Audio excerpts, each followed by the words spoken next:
നമസ്കാരം, ഞാൻ ശാലിനി. പ്രധാന വാർത്തകൾ. കേരള കോൺഗ്രസിന് ഒറ്റ നിലപാട് മാത്രമേ ഉള്ളൂവെന്ന് ജോസ് കെ മാണി ഇടതുമുന്നണിയിൽ ഉറച്ചു നിൽക്കും. ശബരിമലയിൽ 429 കോടി രൂപയുടെ റെക്കോർഡ് നടവരുമാനം. തിങ്കളാഴ്ച വരെ അയ്യപ്പനെ തൊഴുതത് 51 ലക്ഷം തീർത്ഥാടകർ. പാമ്പാടി ചേന്നമ്പള്ളിയിൽ ബൈക്കിടിച്ച് വയോധിക മരിച്ചു. മരണപ്പെട്ടത് ചേന്നമ്പള്ളി പുന്നക്കുഴിയിൽ ജാനു തമ്പി. അപകടമുണ്ടായത് ഇന്നലെ വൈകിട്ട്. സഹകരണ മേഖലയുടെ ഉന്നമനത്തിനായി പുതിയ പദ്ധതി. സഹകരണ പുനരുദ്ധാരണ ഫണ്ട് സ്കീമിന് തുടക്കം. സംസ്ഥാനത്ത് നിക്ഷേപ സമാഹരണ യജ്ഞം ഈ മാസം 15 മുതൽ. വാർത്തകൾ വിശദമായി. കേരള കോൺഗ്രസിന് ഒറ്റ നിലപാടാണ് ഉള്ളതെന്നും ഇടതുപക്ഷത്തോടൊപ്പം നിൽക്കുമെന്നും Kerala Congress M chairman Jose K Mani. എല്ലാ ദിവസവും നിലപാട് വിശദീകരിക്കേണ്ട കാര്യം തങ്ങൾക്കില്ലെന്നും ജോസ് കെ മാണി കോട്ടയത്ത് വ്യക്തമാക്കി. കേരള കോൺഗ്രസ് എമ്മിന്റെ മുന്നണി മാറ്റം സംബന്ധിച്ചുള്ള അഭ്യൂഹങ്ങളിൽ നിലപാട് വ്യക്തമാക്കി party chairman Jose K Mani. LDFിൽ തന്നെ ഉറച്ചു നിൽക്കുമെന്നും ആരാണ് ഈ ചർച്ച നടത്തുന്നതെന്നും തങ്ങളെ ഓർത്ത് ആരും കരയേണ്ടെന്നും അദ്ദേഹം കോട്ടയത്ത് മാധ്യമപ്രവർത്തകരോട് പറഞ്ഞു. ഈ വിശുദ്ധ ഗ്രന്ഥത്തില് യേശുക്രിസ്തു പറയുന്നുണ്ട്, ജെറുസലത്തിലെ സഹോദരിമാരെ എന്നെ ഓർത്ത് കരയണ്ട, നിങ്ങളെയും നിങ്ങളുടെ മക്കളെയും ഓർത്ത് വിഭജിക്കും. അപ്പൊ ഞങ്ങളെ ഓർത്ത് ആരും കരയണ്ട.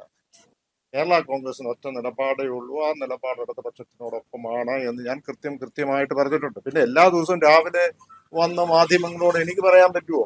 ഓരോ പ്രാവശ്യവും ആരെങ്കിലും ഒരാൾ അയ്യോ കേരള കോൺഗ്രസ് അതിന്റെ വിടുന്നു, കേരള കോൺഗ്രസ് അപ്പുറത്ത് ചർച്ച നടത്തുന്നു എന്നൊക്കെ പറയുമ്പോൾ എനിക്ക് എല്ലാ ദിവസവും വന്ന് ഞാൻ ഇവിടെയാണെന്ന് പറഞ്ഞുകൊണ്ടിരിക്കാൻ എനിക്ക് പറ്റും ഇല്ല. കേരള കോൺഗ്രസിന്റെ നിലപാട് ഉറച്ചതാണ്, യാതൊരു സംശയവുമില്ല. ആശുപത്രിയിൽ കഴിയുന്ന ദുബായിലെ സുഹൃത്തിനെ കാണാനാണ് കുടുംബസമേതം പോയത്. ഇക്കാര്യം മുഖ്യമന്ത്രിയെ അറിയിച്ചിരുന്നു. തിങ്കളാഴ്ച LDF സത്യാഗ്രഹത്തിൽ പാർട്ടിയുടെ മുഴുവൻ MLA മാരും പങ്കെടുത്തതായും ജോസ് കെ മാണി പറഞ്ഞു. മുന്നണി മാറാൻ നീക്കം നടത്തിയിട്ടില്ലെന്നും ജോസ് കെ മാണി വ്യക്തമാക്കി. News bureau, Kottayam. ശബരിമലയിൽ ഈ തീർത്ഥാടന കാലത്ത് 429 കോടി രൂപയുടെ റെക്കോർഡ് വരുമാനം. കഴിഞ്ഞ വർഷം ഇത് 380 കോടി രൂപയായിരുന്നു. തിങ്കളാഴ്ച വരെ 51 ലക്ഷം തീർത്ഥാടകർ ദർശനം നടത്തി. ശബരിമലയിൽ മണ്ഡല മകരവിളക്ക് കാലത്തായി റെക്കോർഡ് വരുമാനം 429 കോടി രൂപയാണ് ഈ സീസണിലെ വരുമാനം. ഈ മാസം 12-ാം തീയതി വരെയുള്ള കണക്കനുസരിച്ചാണിത്. കഴിഞ്ഞ വർഷം ഇതേ സമയം 380 കോടിയായിരുന്നു ശബരിമലയിലെ വരുമാനം. അപ്പം അരവണയിൽ നിന്നും 190 കോടി രൂപയാണ് ഈ വർഷം ലഭിച്ചത്. കഴിഞ്ഞ വർഷം ഇത് 160 കോടി രൂപയായിരുന്നു. കാണിക്കയായി ഈ വർഷം 110 കോടി രൂപയും ലഭിച്ചു. കഴിഞ്ഞ വർഷം ഇത് 105 കോടി രൂപയായിരുന്നു. നാണയങ്ങൾ എണ്ണുന്ന ജോലി ശബരിമലയിൽ പുരോഗമിക്കുകയാണ്. കൂടുതൽ ജീവനക്കാരെ നിയോഗിച്ച് ഈ മാസം 20-ന് മുൻപ് നാണയം എണ്ണുന്ന ജോലി പൂർത്തിയാക്കും. തിങ്കളാഴ്ച വരെ 51 ലക്ഷം തീർത്ഥാടകരാണ് ശബരിമലയിൽ ദർശനത്തിന് എത്തിയത്. 44 ലക്ഷം പേർ മണ്ഡലകാലത്തും 7 ലക്ഷം തീർത്ഥാടകർ മകരവിളക്ക് ഉത്സവത്തിനും എത്തി. അടുത്ത മണ്ഡല മകരവിളക്കിനുള്ള ഒരുക്കങ്ങൾ ഫെബ്രുവരി മാസത്തിൽ തന്നെ ആരംഭിക്കുമെന്ന് അധികൃതർ അറിയിച്ചു. News bureau, Erumeli. ദേശീയപാതയിൽ ചേന്നമ്പള്ളിക്ക് സമീപം ബൈക്കിടിച്ച് വയോധിക മരിച്ചു. ചേന്നമ്പള്ളി പുന്നക്കുഴിയിൽ ജാനു തമ്പിയാണ് മരിച്ചത്. 85 വയസ്സായിരുന്നു. പാൽ വാങ്ങി വരികയായിരുന്ന ജാനുവിനെ പാമ്പാടി ഭാഗത്തേക്ക് പോയ ബൈക്ക് ഇടിച്ചു തെറിപ്പിച്ചു. ഗുരുതരമായി പരിക്കേറ്റ ജാനുവിനെ പാമ്പാടി താലൂക്ക് ആശുപത്രിയിലും തുടർന്ന് കോട്ടയം മെഡിക്കൽ കോളേജ് ആശുപത്രിയിലും എത്തിച്ചെങ്കിലും മരണം സംഭവിക്കുകയായിരുന്നു. സംസ്കാരം വ്യാഴാഴ്ച 2 മണിക്ക് വീട്ടുവളപ്പിൽ നടക്കും. പാലായിൽ നഗരസഭാധ്യക്ഷ ദിയ ബിനു പുളിക്കക്കണ്ടത്തിന്റെ അധ്യക്ഷതയിൽ ഇറച്ചി വ്യാപാരികളുടെ യോഗം വിളിച്ചു ചേർത്തു. ചർച്ചകൾക്കൊടുവിൽ പോത്തിറച്ചി വില 435 രൂപയാക്കാനും പന്നിയിറച്ചി വില 340 രൂപയാക്കാനും തീരുമാനമായി. പാലായിൽ മാംസത്തിന് വില കൂടുതലാണെന്ന പൊതുജനങ്ങളുടെ പരാതിയിന്മേൽ നഗരസഭാ ചെയർപേഴ്സൺ ദിയ ബിനു പുളിക്കക്കണ്ടം മാംസക്കട ഉടമകളുടെ യോഗം വിളിച്ചു ചേർത്തു. ചർച്ചകൾക്ക് ശേഷം പോത്തിറച്ചിയുടെ വില 435-ഉം പന്നിയിറച്ചിയുടെ വില 340-ഉം ആക്കാൻ തീരുമാനമായി. വില കടകളുടെ മുമ്പിൽ പ്രദർശിപ്പിക്കണം. ഏതെങ്കിലും വ്യവസായികൾ വിരുദ്ധമായി പ്രവർത്തിച്ചാൽ എത്രയും വേഗം നഗരസഭയിൽ അറിയിക്കണമെന്നും ചെയർപേഴ്സൺ അറിയിച്ചു. ഹൈജീന്റെ കാര്യത്തിൽ കർശനമായിട്ടുള്ള നിർദ്ദേശങ്ങൾ കൊടുത്തിട്ടുണ്ട്. അപ്പം അത് ആർക്കാണ് വേസ്റ്റ് കൊടുക്കുന്നത്, ഫാക്ടറിയിലോട്ട് കൊടുക്കുന്ന വേസ്റ്റ് അത് ആർക്കൊക്കെയാണ് കൊടുക്കുന്നത് എന്നുള്ള കാര്യങ്ങളൊക്കെ സംസാരിച്ചിട്ടുണ്ട്. എല്ലാവരും തന്നെ കൊടുക്കുന്നുണ്ട് എന്നാണ് പറഞ്ഞത്. പിന്നെ സംസാരിച്ച ഒരു കാര്യം എന്ന് പറഞ്ഞാൽ വിലയുടെ കാര്യമാണ്. നമ്മുടെ തൊട്ടടുത്ത പരിസരങ്ങളെ കാട്ടി പാലായിൽ വില കൂടുതലാണ്. ഇപ്പോൾ അതിനൊരു ഒരു പരീക്ഷാടിസ്ഥാനത്തിൽ ഒരു പുതിയ വില നിശ്ചയിച്ചിരിക്കുന്നുണ്ട്. 435 രൂപ ബീഫിനും 340 രൂപ പോർക്കിനുമാണ് ഇപ്പൊ പറഞ്ഞിരിക്കുന്നത്. അപ്പൊ അത് നാളെ തൊട്ട് രാവിലെ തൊട്ട് അത് പ്രാബല്യത്തിൽ വരും. അപ്പം ഇതിൽ കൂടുതൽ വില എവിടെയെങ്കിലും ഉണ്ടെങ്കിൽ അത് ഡയറക്റ്റ് ആയിട്ട് മുനിസിപ്പാലിറ്റിയിൽ അറിയിക്കണമെന്ന് ഞാൻ ജനങ്ങളോട് പറയുകയാണ്. പ്ലീസ് ഇൻഫോം അങ്ങനെ എന്തെങ്കിലും കാണുവാണെങ്കിൽ, ബിക്കോസ് ഇവിടുന്ന് സ്ട്രിക്റ്റ് ആയിട്ടുള്ള ഓർഡേഴ്സ് നമ്മൾ കൊടുത്തിട്ടുണ്ട്. കടയുടെയും പരിസര പ്രദേശങ്ങളും കടകളും വൃത്തിയായി സൂക്ഷിക്കണമെന്നും അന്യസംസ്ഥാന തൊഴിലാളികൾക്ക് തൊഴിൽ കാർഡ് നിർബന്ധമാക്കണമെന്നും വൃത്തിയായ വസ്ത്രധാരണം ഉണ്ടായിരിക്കണമെന്നും യോഗത്തിൽ തീരുമാനമായി. ഇത്തരം കാര്യങ്ങൾ പ്രാബല്യത്തിൽ വരുത്താൻ 10 ദിവസം നഗരസഭ അനുവദിച്ചിട്ടുണ്ട്. 10 ദിവസം പൂർത്തിയായി കഴിഞ്ഞാൽ നഗരസഭാ ഉദ്യോഗസ്ഥർ കടകൾ പരിശോധിക്കുകയും ഇതിനെതിരെ പ്രവർത്തിക്കുന്നവർക്കെതിരെ കർശനമായ നിലപാടെടുക്കുമെന്നും ചെയർപേഴ്സൺ വ്യക്തമാക്കി. നഗരസഭ വിളിച്ചു ചേർത്ത യോഗത്തിൽ പങ്കെടുക്കാത്ത കടകളിൽ ഇന്നു തന്നെ കർശന പരിശോധന നടത്തുമെന്നും ചെയർപേഴ്സൺ പറഞ്ഞു. വിവിധ സ്ഥലങ്ങളിൽ നിന്നും പരാതി ഉയർന്നതിന്റെ അടിസ്ഥാനത്തിലാണ് അടിയന്തരമായ യോഗം വിളിച്ചു ചേർത്തത്. നഗരസഭാ ഉദ്യോഗസ്ഥരും കൗൺസിലർമാരും യോഗത്തിൽ പങ്കെടുത്തിരുന്നു. ന്യൂസ് ബ്യൂറോ, പാല. ക്ഷേത്രാങ്കണത്തിൽ കുട്ടിക്കലാകാരന്മാർ കൊട്ടിക്കയറിയപ്പോൾ ആസ്വാദകർക്ക് വേറിട്ട അനുഭവമായി. പാമ്പാടി ശ്രീകൃഷ്ണസ്വാമി ക്ഷേത്രത്തിലെ ഉത്സവത്തോടനുബന്ധിച്ചാണ് ക്ഷേത്രം കലാസമിതിയിലെ കുട്ടികളുടെ ചെണ്ടമേളം അരങ്ങേറ്റം നടന്നത്. പാമ്പാടി ശ്രീകൃഷ്ണസ്വാമി ക്ഷേത്രത്തിൽ ഉത്സവത്തോടനുബന്ധിച്ച് ക്ഷേത്രം കലാസമിതിയുടെ കുട്ടികളുടെ ചെണ്ടമേളം അരങ്ങേറ്റം നടന്നു. ജിഷ്ണു കോത്തലയുടെ ശിക്ഷണത്തിൽ അഭ്യസിച്ച കുട്ടികളാണ് അരങ്ങേറിയത്. ജിഷ്ണു കോത്തലയുടെ നേതൃത്വത്തിൽ മേളക്കൊട്ടോടുകൂടി കുട്ടികൾ അരങ്ങേറി.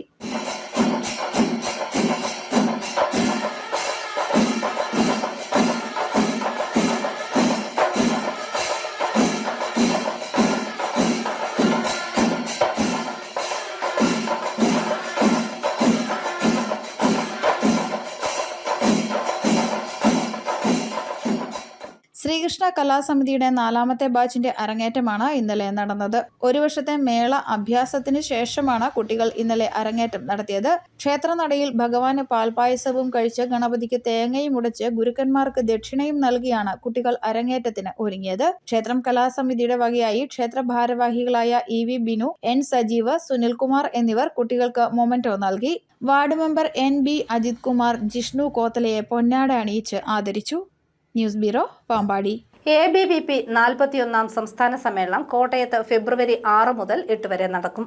സംസ്ഥാന സമ്മേളനത്തിന്റെ ലോഗോ പ്രകാശനം കേരള ഗവർണർ വിശ്വനാഥ് അർലേക്കർ നിർവഹിച്ചു.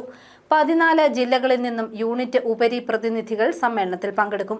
പൊതുസമ്മേളനവും റാലിയും മികച്ച യുവപ്രതിഭയെ ആദരിക്കുന്ന ചടങ്ങും ഉൾപ്പെടെ വിവിധ പരിപാടികൾ സമ്മേളനത്തിന്റെ ഭാഗമായി നടക്കുമെന്ന് ABVP സംസ്ഥാന സെക്രട്ടറി EU ഈശ്വരപ്രസാദ് വാർത്താ സമ്മേളനത്തിൽ പറഞ്ഞു.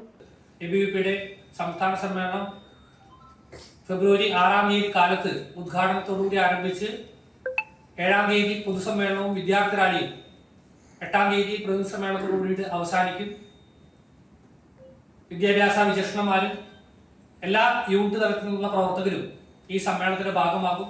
ഈ സമ്മേളനം, ഈ 41ാം സംസ്ഥാന സമ്മേളനം അക്ഷര നഗരിയിൽ നടക്കുന്ന സമയത്ത് അതൊരു ABVPയുടെ പ്രവർത്തനത്തിനും അതോടൊപ്പം തന്നെ കേരളത്തിലെ വിദ്യാസമൂഹത്തിന്റെ ഒരു മാറ്റത്തിനും വലിയൊരു കുതിപ്പായിട്ട് മാറാൻ വേണ്ടിയിട്ട് ഈ സംസ്ഥാന സമ്മേളനം പോവുകയാണ്. അതോടൊപ്പം തന്നെ നേരത്തെ പറഞ്ഞ പോലെ വിദ്യാഭ്യാസ വിഷയങ്ങൾ അത് ചർച്ച ചെയ്യുകയും വരും കാലഘട്ടത്തിൽ ദേശീയ വിദ്യാഭ്യാസ നയം ഉൾപ്പെടെയുള്ള ഇന്ന് കേരളത്തിലെ പൊതുവിദ്യാഭ്യാസ മേഖല അനുഭവിക്കുന്നു, അതേപോലെ ഉന്നത വിദ്യാഭ്യാസ മേഖല അനുഭവിക്കുന്ന പ്രശ്നങ്ങൾ ചർച്ച ചെയ്ത് അതിനുള്ള പ്രവർത്തന പദ്ധതികളും ഈ സംസ്ഥാന സമ്മേളനത്തോട് കൂടിയിട്ട് ആരംഭിക്കാൻ വേണ്ടിയിട്ട് ABVP പോവുകയാണ്. സംസ്ഥാനത്ത് സഹകരണ പുനരുദ്ധാരണ ഫണ്ട് സ്കീമിന് തുടക്കമായി.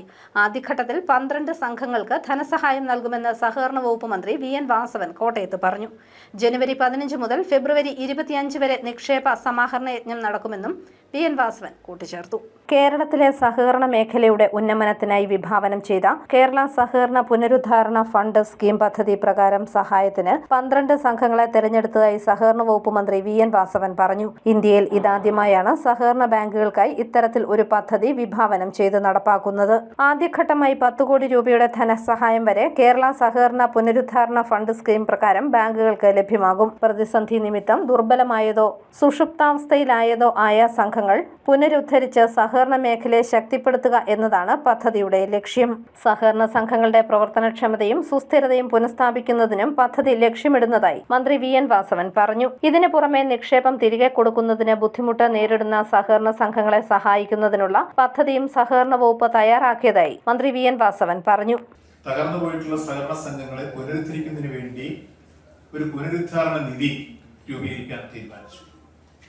അത് നിയമപരമായി നിലവിൽ വന്നു കഴിഞ്ഞു. അത് എങ്ങനെയുള്ള സംഘങ്ങൾക്കാണ് കൊടുക്കുന്നത് എന്നത് സംബന്ധിച്ച് നേരത്തെ ഒരു നോംസ് തയ്യാറാക്കി താഴെ സർക്കുലേറ്റ് ചെയ്തു.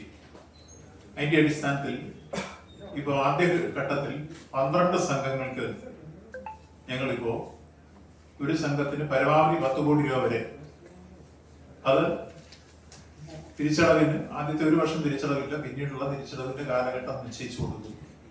അവർക്ക് താങ്ങാവുന്ന രൂപത്തിലുള്ള സമയവും അതോടൊപ്പം തന്നെ അതിന്റെ പലിശയും വളരെ ചെറിയ പലിശയും തീർപ്പ് കൽപ്പിച്ചുകൊണ്ടാണ് അവർക്കിത് കൊടുക്കുക. അങ്ങനെ ആ സംഘങ്ങളെ പുനരുജ്ജീവിച്ചെടുക്കാൻ കഴിയുന്ന രൂപത്തിൽ കൃത്യമായി അത് മോണിറ്റർ ചെയ്യാൻ കമ്മിറ്റി ഉണ്ട്. അത് സ്റ്റേറ്റ് ലെവൽ കമ്മിറ്റി ഉണ്ട്, ജില്ലാ ലെവൽ കമ്മിറ്റി ഉണ്ട്, പ്രാദേശികമായ ബാങ്കുകളിലും ഉണ്ട്. ജനുവരി 15 മുതൽ ഫെബ്രുവരി 25 വരെ സഹകരണ വായ്പാ മേഖലയുടെ കരുത്ത് വർദ്ധിപ്പിക്കുന്നതിനായി സംസ്ഥാനത്തിന്റെ വികസനം സഹകരണ മേഖലയിലൂടെ എന്ന മുദ്രാവാക്യത്തോടെ ആരംഭിക്കുന്ന 46ാമത് നിക്ഷേപ സമാഹരണം 2026 ഫെബ്രുവരി 15 ആരംഭിക്കും. സഹകരണ ബാങ്കുകളിൽ അംഗങ്ങളാക്കുക, ഒരു വീട്ടിൽ നിന്നും ഒരു പുതിയ അക്കൗണ്ട് എന്ന ക്യാമ്പയിനുമായി സഹകരണ നിക്ഷേപ സമാഹരണ യജ്ഞം സഹകരണ മേഖലയുടെ സ്വാധീനം കൂടുതൽ ശക്തിപ്പെടുത്തിക്കൊണ്ട് ലക്ഷ്യമിടുന്നത് 9,000 കോടി രൂപയാണെന്ന് മന്ത്രി വി.എൻ. വാസവൻ പറഞ്ഞു. ഈ വർഷത്തെ നിക്ഷേപ സമാഹരണം ജനുവരി 15 മുതൽ ഫെബ്രുവരി 25 വരെ എന്നതാണ് തീരുമാനിച്ചിട്ടുള്ളത്. ഈ കാലയളവിൽ 30% കറണ്ട് SB അക്കൗണ്ടുകൾ ഉൾപ്പെടെ നമുക്ക് 9,000 കോടി രൂപ നിക്ഷേപ സമാഹരണത്തിലൂടെ സമാഹരിക്കാനാണ് ലക്ഷ്യമിടുന്നത്. നിക്ഷേപ സമാഹരണത്തിന്റെ സംസ്ഥാനതല ഉദ്ഘാടനം ജനുവരി 15 വൈകുന്നേരം 4 മണിക്ക് പാമ്പാടി സർവീസ് സഹകരണ ബാങ്കിന്റെ നേതൃത്വത്തിൽ പാമ്പാടിയിൽ നടക്കുന്ന യോഗത്തിൽ സഹകരണ മന്ത്രി വി.എൻ. വാസവൻ നിർവഹിക്കും. കോട്ടയത്ത് നടന്ന വാർത്താ സമ്മേളനത്തിൽ സഹകരണ രജിസ്ട്രാർ ഡോക്ടർ ഡി. സജിത്ത് ബാബുവും പങ്കെടുത്തു. News bureau, Kottayam. Pala government homeo ആശുപത്രിയിൽ ആരംഭിച്ച അന്നദാനത്തിന്റെ ഉദ്ഘാടനം മുനിസിപ്പൽ ചെയർപേഴ്സൺ ദിയ ബിനു പുളിക്കക്കണ്ടം നിർവഹിച്ചു. ഞീഴൂർ ഒരുമ ചാരിറ്റബിൾ ആൻഡ് അഗ്രികൾച്ചർ സൊസൈറ്റിയുടെ നേതൃത്വത്തിലാണ് അന്നദാനം ആരംഭിച്ചത്. അഡ്വക്കേറ്റ് ഷോൺ ജോർജ് മുഖ്യാതിഥിയായി. പ്രധാന വാർത്തകൾ ഒരിക്കൽ കൂടി. കേരള കോൺഗ്രസിന് ഒറ്റ നിലപാട് മാത്രമേ ഉള്ളൂവെന്ന് ജോസ് കെ മാണി ഇടതുമുന്നണിയിൽ ഉറച്ചു നിൽക്കും. ശബരിമലയിൽ 429 കോടി രൂപയുടെ റെക്കോർഡ് നടവരുമാനം. തിങ്കളാഴ്ച വരെ അയ്യപ്പനെ തൊഴുതത് 51 ലക്ഷം തീർത്ഥാടകർ.